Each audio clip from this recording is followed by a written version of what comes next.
I was working with a gentleman who had to inspire action and commitment. He worked with the Gap. His name was Ed. And I said, okay, Ed, tell me about yourself. And he said, I am a newly promoted vice president of a certain division. And this is my first speech to the company since I've been promoted. Who's your audience? He said, all the Gap executives and 500 Gap managers. I said, well, what does a Gap manager look like? He said, 24 to 28 years old. I said, Ed, remember, you are a 45-year-old, prematurely silver-haired executive. How long are you going to speak? He said, 8 minutes. I said, no pressure, but you do realize in that 8 minutes, all the executives and 500 Gap managers are going to think either, wow, now I know why he got promoted, or in a company our size, we couldn't have done better than that. That's the power of a presentation. I said, what is your subject? He said, I have to talk about the program where we get our employees to give us ideas that will either make or save the company money. Then my next question was, where are you on the program? He said 10:45 after the coffee break.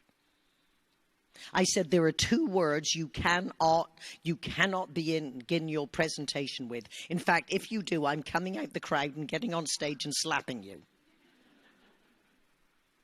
What 2 words did I tell him not to say that you hear frequently at conferences or company meetings? Good morning.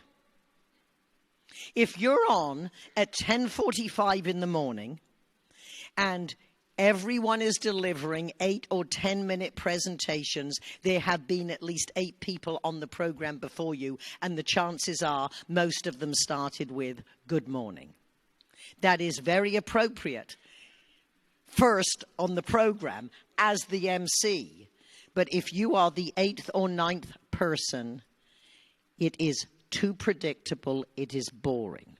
So I said, what I want you to do is walk on stage and say, we are here to talk about heroes.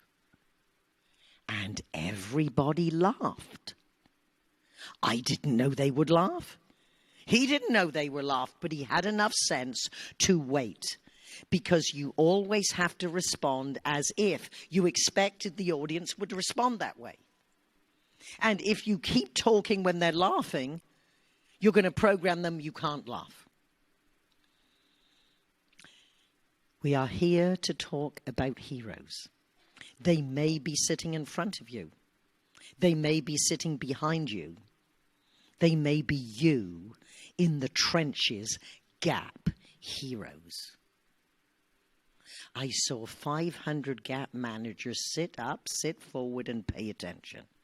And he gave me a page of statistics. I said, Ed, numbers can be numbing. You have to tell me the story behind the statistics. So he called the HR department. And one of my favorite stories was about a guy worked in the mailroom. And one day he realized, I am sending 8 FedEx packets to the same location with the same item inside, a company publication. So he called the manager sending them out and said, does it matter if I combine them and put a note the other end to distribute?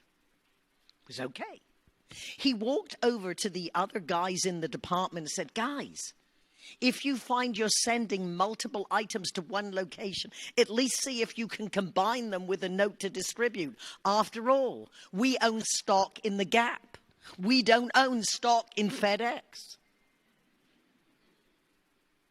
That one idea saved the Gap $200,000.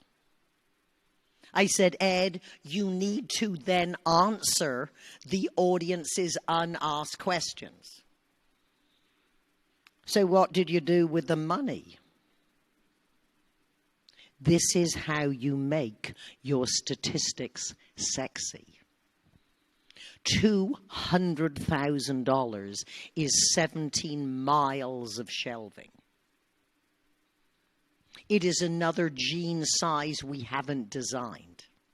It's another month of the Gap Rocks, the Gap Swings, the Gap Jives commercials.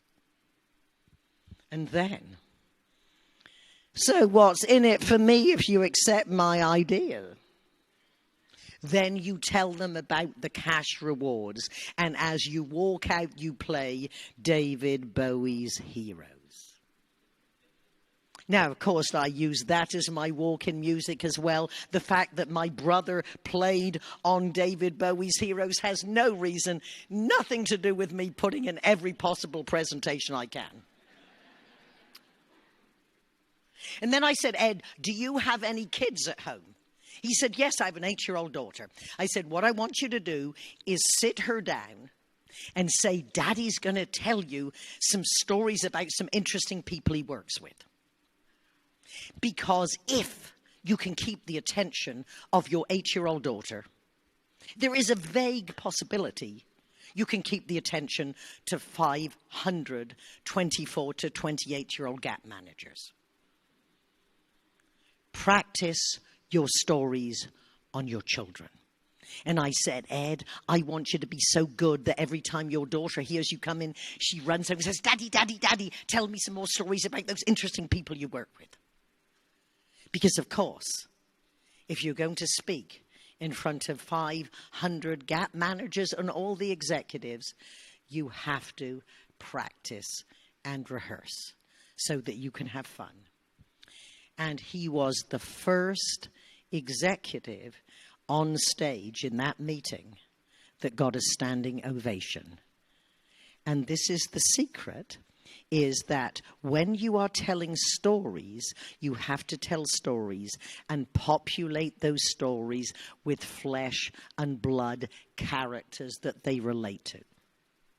Because what we do, you speak to an audience, but when you do it well, you speak to the audience of your audience. And stories are a great way to explain an idea or the complex situation, or very simply, give people a model of how ordinary people doing their job ask, I wonder if this makes sense.